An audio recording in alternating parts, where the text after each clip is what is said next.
Assalamualaikum warahmatullahi wabarakatuh. Alhamdulillahirabbil alamin. Asyhadu alla ilaha illallah wa asyhadu anna Muhammadan abduhu wa rasuluh. Allahumma shalli ala Muhammad wa ala ali Muhammad. Ya ayyuhalladzina amanu taqullaha haqqa tuqatih wa la tamutunna illa wa antum muslimun. Subhanaka la ilma lana illa ma 'allamtana innaka antal alimul hakim. Rabbi shrah li sadri wa yassir li amri wahlul 'uqdatam min lisani yafqahu qawli, amma ba'd. Bapak Ibu sekalian, kita tentu saja bersyukur kepada Allah atas titipan nikmat ini, nikmat umur khususnya yang menjadi modal kita untuk beribadah kepada Allah. Kita selalu ingat bahwa tujuan kita diciptakan adalah untuk beribadah kepada Allah. Wa ma khalaqatul jinna wal insa illa liya'budun.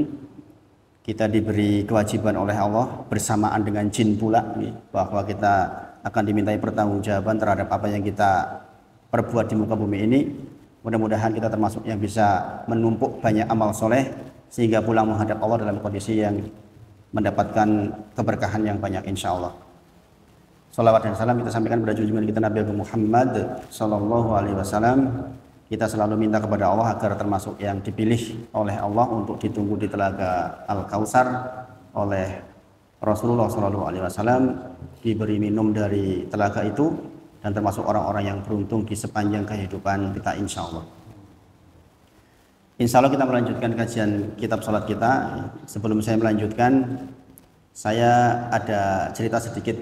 Kemarin waktu saya ngisi pengajian di salah satu kampung,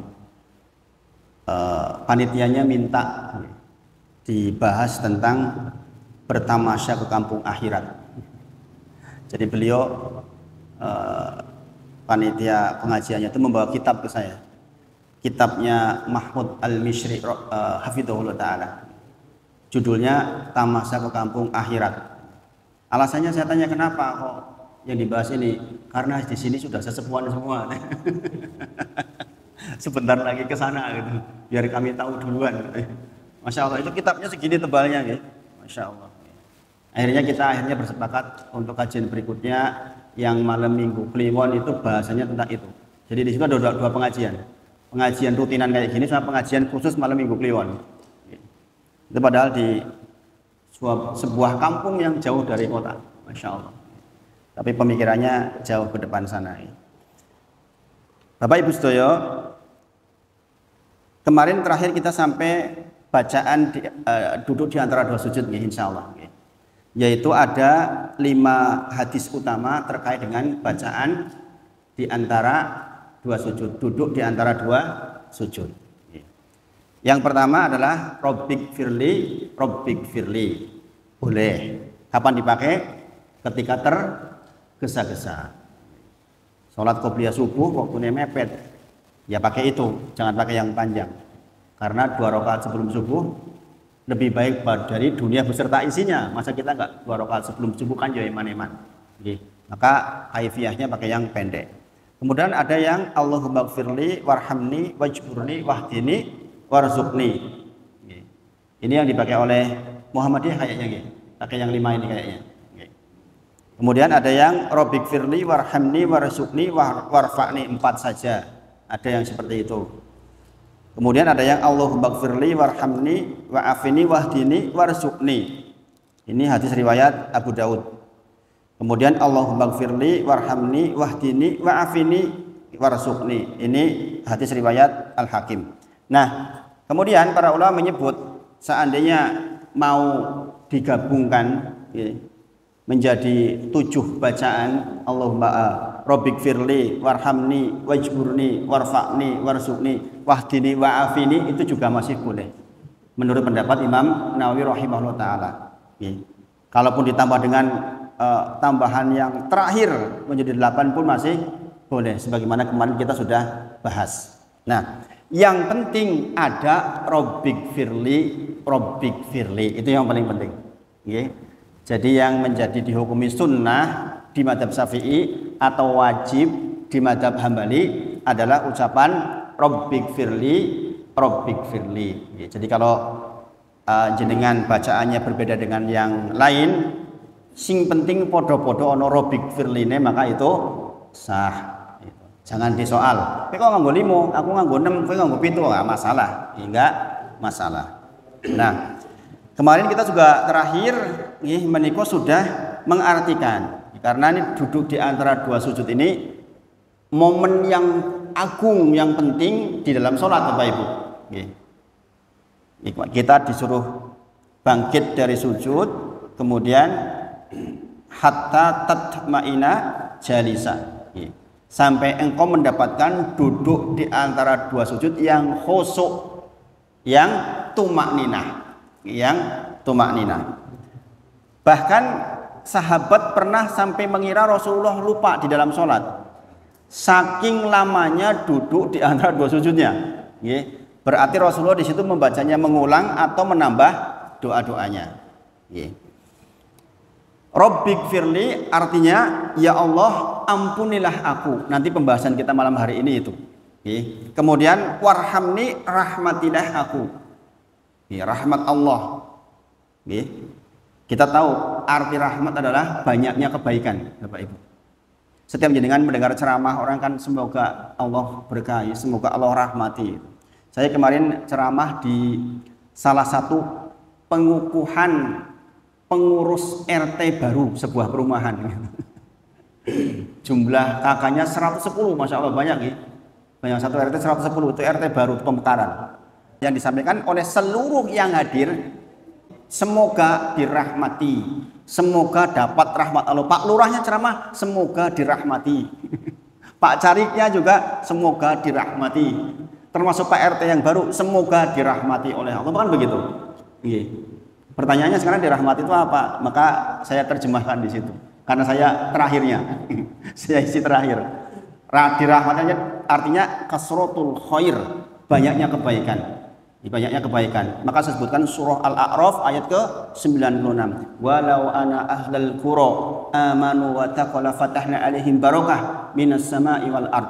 Kata Allah, jika penduduk sebuah negeri, RT kah, RW kah, kabupaten kah, amanu wa taqwa, beriman dan bertakwa, la fatahna alaihim barakah. Allah janjikan akan diturunkan barokah. Nah, ini barokah yang diminta. Jadi kalau dari tadi minta barokah, bapak-bapak semuanya saya sampaikan, ini Allah dijanjikan. Kalau panjenengan amanu wa taqwa, otomatis Allah ketagih janji untuk kasih barokah. Minas sama wal ard, dari langit dan dari bumi. Masya Allah. Masya Allah. Nah, ini kita sama-sama berharap mudah-mudahan lingkungan ini pun dirahmati oleh Allah. Semoga dirahmati oleh Allah. Nah, kemudian wajburni, apa artinya wajburni? Cukupkanlah aku. Kita dicukupi untuk seluruhnya, baik fisik maupun non fisik. Kita dicukupi oleh Allah Subhanahu wa taala. Kemudian warfa'ni, yaitu tinggikanlah derajatku. Sekali lagi, minta tinggi derajat ada konsekuensinya. Sebagaimana kita naik kelas, pasti ada ujiannya. Makin tinggi kedudukan seseorang, makin tinggi pula ujian-ujian yang diterima. Apalagi naik tingkat, kok ibadahnya nggak naik, ini pasti ujiannya harus banyak. Kadang-kadang di antara bentuk rahmat Allah kepada kita itu datangkan ujian untuk kita. Ya dengan ujian itu jadi sabar, Bapak Ibu Sedoyo. Yang dengan sabar itu kita naik tingkat itu. Makanya kalimat warfa'ni ini ada konsekuensinya. Minta ditinggikan derajat berarti kita memang siap dengan sesuatu yang rajin-rajin, qanitin, yaitu orang yang selalu taat. Dalam Quran surah Ali Imran, as-sabirina was-sadiqina wal-qanitina wal-munfiqina wal-mustaghfirina bil ashar. Kata Allah, mereka itu orang-orang yang sabar, yang benar, yang qanitin, yang selalu taat di siang harinya. Kemudian wal-munfiqina menginfakkan sebagian hartanya, wal-mustaghfirina bil ashar. Wis kaya ngono kuwi wengi-wengine tangi istighfar, Masya Allah. Ini ciri-ciri orang yang bertakwa, ciri-ciri orang soleh. Udah sabar siang harinya menghadapi soal, pekerjaan dan sebagainya. Bener kalimat-kalimatnya jujur. Kemudian dia taat di tengah-tengah kesibukan. Sebagian harta yang didapat hasil capeknya diinfakkan di jalan Allah. Malam itu masih bangun dan dia beristighfar jumlahnya banyak di ujung malam. Masya Allah. Masya Allah. Kita begitu enggak Bapak-bapak semuanya, Bapak Ibu? Kadang-kadang kita siangnya ora pati taat. telat-telat dikirim bumbuan, wengi-wengi ratangi sisan. Nah, ini parah ini. Makanya kita yang sudah ngaji begini minta kepada Allah biar di ujung malam dibangunkan. Walaupun mungkin hanya setengah jam. Banyak-banyak istighfar di situ. Wal mustaghfirina bil ashar. Orang-orang bertakwa, orang-orang yang lambungnya jauh dari tempat tidurnya di ujung malam. Lambungnya jauh dari tempat tidur di ujung malam. Para ulama menyebut, mengapa kok hum yastaghfiruna bil ashar? Karena pada umumnya waktu itu orang sedang tidur, Bapak-bapak Ibu sedaya. Seseorang yang dikala orang lain tidur dia bangun, maka dimudahkan oleh Allah jalan menuju surganya. Mudah-mudahan kita termasuk yang dipilih oleh Allah demikian. Allahumma amin. Kemudian warzuqni, ya ini permintaan umum kita, minta diberi rizki. Kemudian wahdini, minta hidayah dari Allah. Minta hidayah dari Allah. Ini mahal Bapak Ibu. Minta hidayah itu mahal. Dan kalau sudah dapat hidayah, dijagain tuh sampai mati-matian jagainya. Karena mahal ini hidayah ini. Ini tidak setiap orang diberi.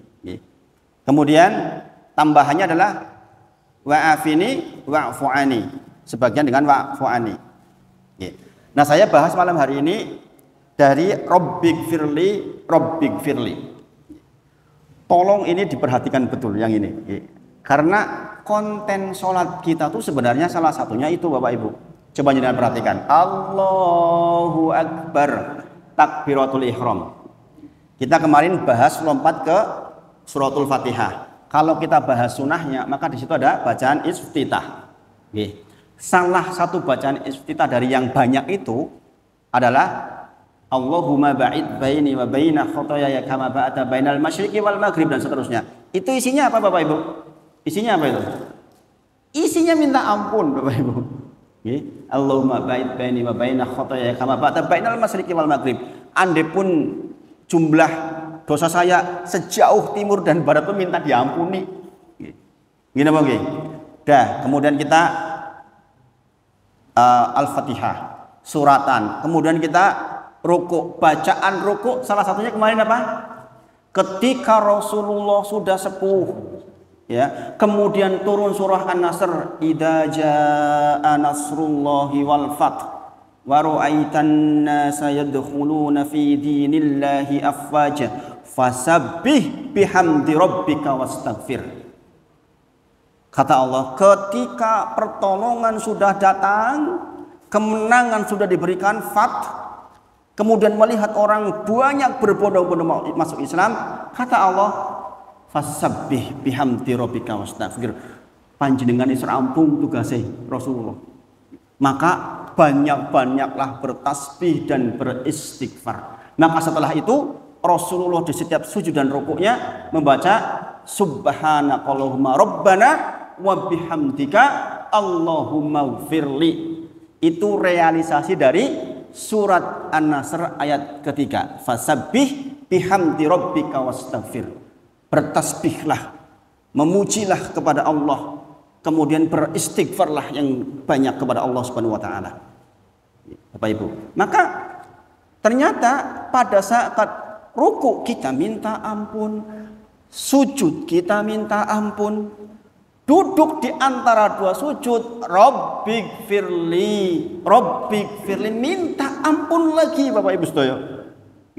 Jadi maka kalau jenengan berangkat sholat, siap-siap bahwa saya tuh mau minta ampun kepada Allah Subhanahu wa taala. Ini menjadi bagian yang penting Bapak Ibu. Kalau jenengan paham seperti ini, sholat itu jadi kerasa banget. Ya Allah, saya tuh berangkat ke sini menghadap kepadamu itu dengan berbagai macam hal yang memang saya harus istighfari. Kita juga sudah belajar apa arti istighfar. Masih ingat bukan? Istighfar adalah tolabul magfirah, minta magfirah. Magfirah dari kata migfar. Migfar adalah nama untuk topi wojo. Cara bahasa Arabnya migfar. Adapun ini adalah qolan suah. Karena kita minta migfar, sepertinya saya butuh minum, Pak.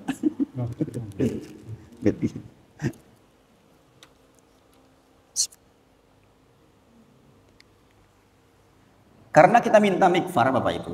Kalau ini fungsinya hanya sebagai penutup. saja, ditutup tok, gen ketok patut apik. Sing elek-elek ra ketok, sirahe sing pun gundul mungkin sebagian atau sudah putih semua ditutup dadi ketok rada apik. Dalam bahasa Arab namanya siter. Ini fungsinya sebagai siter. Adapun topi wojo di samping sebagai siter juga sebagai pelindung, sehingga nih ditotok niku nggih mboten sakit, itu maksudnya. Nggih, kena popor senjata, ting, kan gitu. Itu dalam bahasa Arab namanya al-wiqayah. Maka ketika kita astagfirullah atau robbikfirli, kita sedang minta itu Bapak Ibu. Ya Allah, dosaku sing wingi-wingi yo ditutup ya Allah. Ya Allah, tolong aib saya ditutup ya Allah. Dari istri saya, dari anak saya, dari tetangga saya, dari siapapun. Betapa hinanya saya kalau kemudian semua aib dan keburukan saya dibuka ya Allah. Saya beristighfar kepadamu ya Allah. Ini minta siter namanya. Juga sekaligus ya Allah, wisbatu dosa ya Allah. Ampun dibales sakniki, diampuni mawon. Jangan gara-gara dosa kemudian saya jadi kena cancer, anak saya jadi sakit, ban saya bocor, atau rumah kebakaran, subhanallah. Itu fungsi dari al-wiqayah. Maka semakin banyak istighfar itu semakin luar biasa. Bahkan istighfar pun bisa diberikan ke orang lain. Seseorang, ana rajulan, ada seorang laki-laki, kemudian diangkat derajatnya di surga. Kemudian berkata kepada Allah, ini apa ini? Kok saya meningkat seperti ini? Amalan saya apa? Kata Allah, bistighfari waladikalaka. Akibat istighfar dari anak-anakmu. Artinya apa? Istighfar kita bisa bermanfaat buat orang lain. Maka kalau di sini ada jamaah kok sudah meninggal misalnya, diistighfari, Allahumma gfirlahu warhamhu wa'fu anhu, ya Allah, tolong ampuni dia ya Allah. Itu bermanfaat Bapak Ibu. Masya Allah. Nah, makanya duduk di antara dua sujud pun pertama Robbikfirli, ya Allah ampuni aku. Nah Bapak Ibu, kita sudah tahu definisi istighfar, berarti kita minta dua hal. Lantas alasan apa kok kita beristighfar Bapak Ibu? Alasan apa kita beristighfar? Yang pertama, para ulama menyebut karena banyaknya potensi dosa yang kita lakukan. Kita nggak bisa menghindar zaman sekarang. Nonton TV, kita memproduksi dosa. Nonton TV secara umum lah. Jadi dengan pikir melihat orang yang nggak pakai jilbab nggak dosa? Dosa Bapak Ibu. Dosa. Itu dosa Bapak Ibu. Maka kalau nggak kita istighfari lah terus gimana? Jadi kita zaman sekarang tuh nggak bisa menghindari dosa-dosa yang terus terproduksi kepada kita. Sadar tidak sadar Bapak Ibu. Atau mungkin manusiawi. Kita kadang-kadang melakukan dosa-dosa yang sengaja tidak sengaja.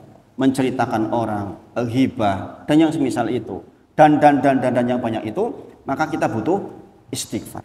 Jadi alasan pertama, kenapa kita beristighfar? Karena kenyataannya kita selalu memproduksi dosa-dosa.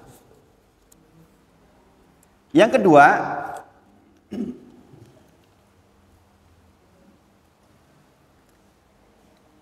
adalah karena kita tidak mampu bersyukur terhadap nikmat Allah yang banyak. Jadi nikmat yang Allah berikan kepada kita tuh banyak banget jumlahnya. Banyak banget jumlahnya.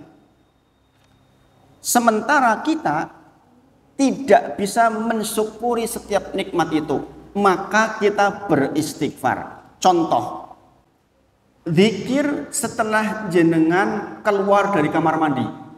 Saya ingatkan lagi, apa zikirnya? Ghufrana. Gitu? Jenengan rampung, buang air kecil, besar, atau habis mandi jenengan keluar.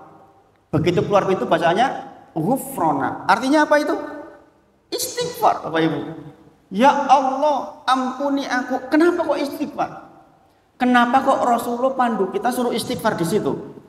Karena kita tuh nggak bisa mensyukuri nikmat buang air, Bapak Ibu. Jadi kan pernah nggak kepikir, saya habis buang kemudian bersyukur, ya Allah, nek iki mau rametula terus kepiye? Begitu nggak jenengan? Jenengan coba ditahan 5 hari nggak bisa buang air besar pripun. Itu rekoso banget. Jenengan 3 hari nggak bisa pipis, kinten pripun? Yang begitu itu kadang-kadang kita nggak syukuri, Bapak Ibu. Nikmat yang begitu tuh kita lupa disyukuri. Maka kita beristighfar, ghufranak ya Allah, ampuni aku ya Allah, itu maksudnya. Belum lagi nikmat-nikmat yang lain, Bapak Ibu. Nikmat melihat, nikmat menghirup, nikmat sehat, nikmat banyak banget jumlahnya.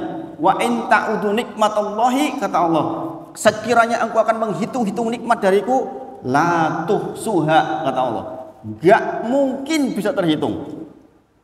Andelah pun kita udah bersyukur terus banyak tiap kali syukuri, tetap kalah jumlah dengan jumlah nikmat Allah. Maka kita beristighfar, ya Allah ampuni aku karena saya nggak bisa mensyukuri tiap nikmat yang kau berikan.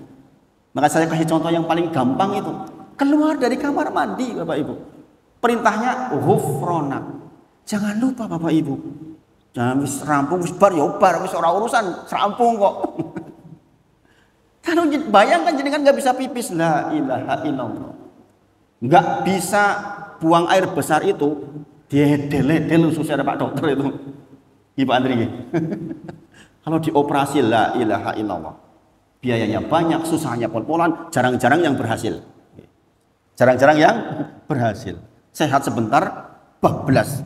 Maka sekali lagi, karena kita tidak bisa mensyukuri setiap nikmat dari Allah, maka kita beristighfar. Itu alasan kedua.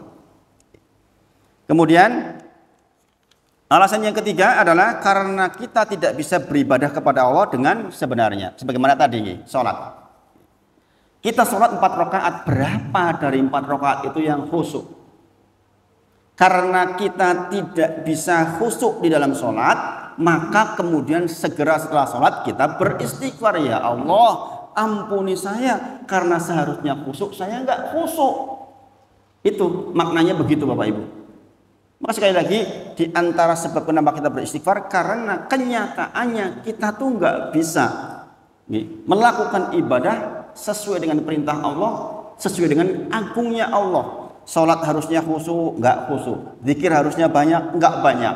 Zikir harusnya paham makna, nggak paham. Maka kita beristighfar. Maka di antara sebaik-baik doa itu memang istighfar, Bapak Ibu. Maka kalau jenengan lagi nunggu, istighfar. Lagi di depan komputer, istighfar. Di atas motor, istighfar. Memang apa susahnya? Tapi kenyataannya, Bapak Ibu, kenyataannya kita di jalan naik motor kadang-kadang yang lupa nggak istighfar. Nah, para ulama menyebutkan yang namanya istighfar itu ringan diucapkan, tetapi jarang orang dapat taufik. Kalau nggak diingatkan begini-begini nih, Bapak Ibu, jenengan lupa, yakin. Kalau jangan nggak ngaji begini diingatkan begini, tahu-tahu loh, aku pirang dino liwat kok ya ora tahu istighfar. Nang dhuwur motor kok ya ora istighfar iki mau. Begitu, Bapak Ibu. Istilahnya Pak Andri itu harus membuat kurikulum. Ada kurikulum kapan saya istighfar. Yang dengan itu nanti terpandukan insya Allah. Jadi sekali lagi, kenyataannya kita tidak bisa beribadah sebagaimana mestinya. Bapak Ibu Stoyo, lihatlah bagaimana orang-orang soleh bersikap. Sebagaimana tadi saya sampaikan, orang soleh itu justru setelah ibadah besar malah istighfar. Ibarat tangi sholat wengi, koyo istighfar. Aisyah radhiyallahu anha bertanya kepada Rasulullah, ya Rasulullah, lah iki sapa to iki? Kok istighfar di ujung malam? Apakah mereka mencuri di siang hari, berzina di siang hari? Apakah mereka menipu di siang hari? Kata Rasulullah, bukan. Mereka khawatir sholat mengira ketompo. Segitunya orang-orang soleh, Bapak Ibu. Makanya kita mudah-mudahan termasuk yang bisa meniru yang demikian.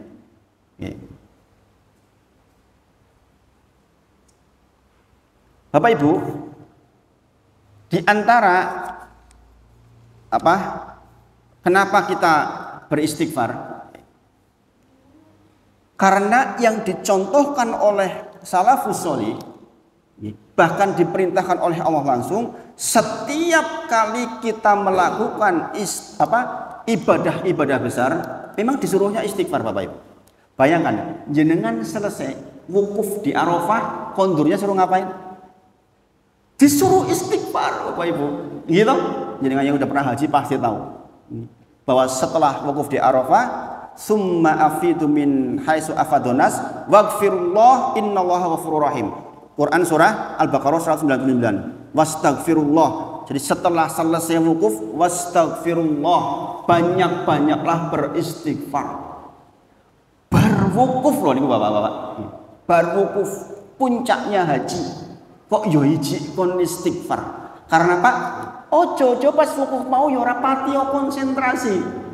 Nggih Bapak Ibu nggih. Demikian yang dicontohkan oleh orang-orang soleh. Kemudian bermajelis, hampir bermajelis seperti ini.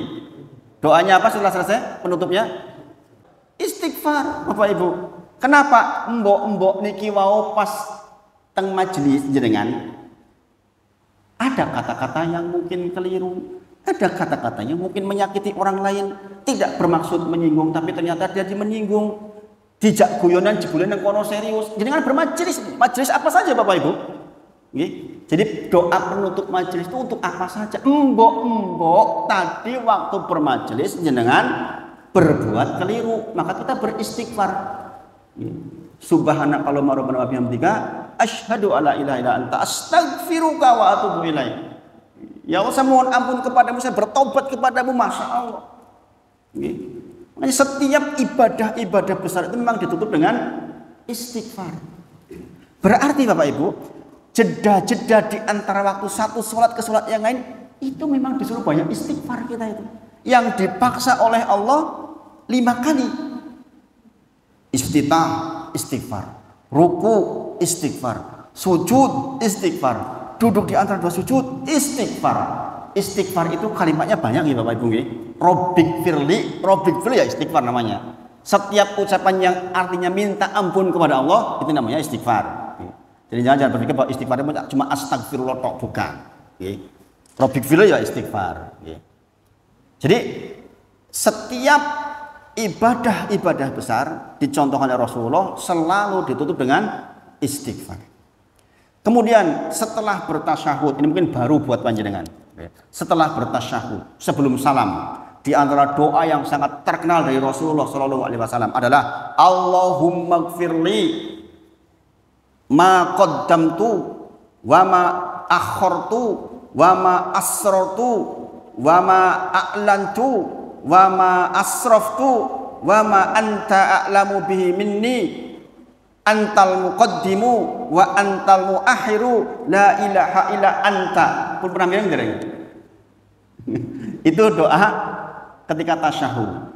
Sakderenge salam diantaranya adalah itu doanya. Artinya apa? Ya Allah, ampunilah aku terhadap dosaku.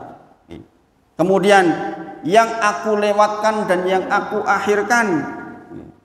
Kemudian apa yang aku rahasiakan dan apa yang aku lahirkan. Yang aku lakukan secara berlebihan. Wa ma asraftu. Kadang-kadang ada orang yang dosanya banget. Wis iki yo, wis zina, wis ini oke men lah. Asraftu. Apa-apa yang dosa berlebihan ya Allah ampuni saya ya Allah. Masya Allah. Masya Allah. Jadi nanti saya WA ke Pak Andri insya Allah nih untuk redaksinya. Karena ini sering dibaca oleh Rasulullah. Sering dibaca oleh Rasulullah Sallallahu Alaihi Wasallam. Kemudian setelah semua itu, Bapak Ibu Sedoyo, Rasulullah di kehidupannya selalu baik. Memang sedang meniru Nabi Muhammad Sallallahu Alaihi Wasallam di dalam kehidupannya. Cepat banget Pak nih. Insya Allah. Ternyata sudah selesai. Tak pikir sampai jam 7 Pak. Untuk malam hari ini tunggu. Nanti kalau ada pertanyaan setelah Bada Isya monggo. Mudah-mudahan yang disampaikan malam hari ini bermanfaat. Masih banyak sebenarnya PR kita untuk duduk di antara 2 sujud. Mudah-mudahan bisa menjadi penyemangat ibadah kita insya Allah. Kita tutup dengan kafaratul majlis. Subhanakallahumma rabbana wa bihamdika asyhadu alla ilaha illa anta astaghfiruka wa atubu ilaik. Wa akhiru da'wana alhamdulillahirabbil alamin. Assalamualaikum warahmatullahi wabarakatuh.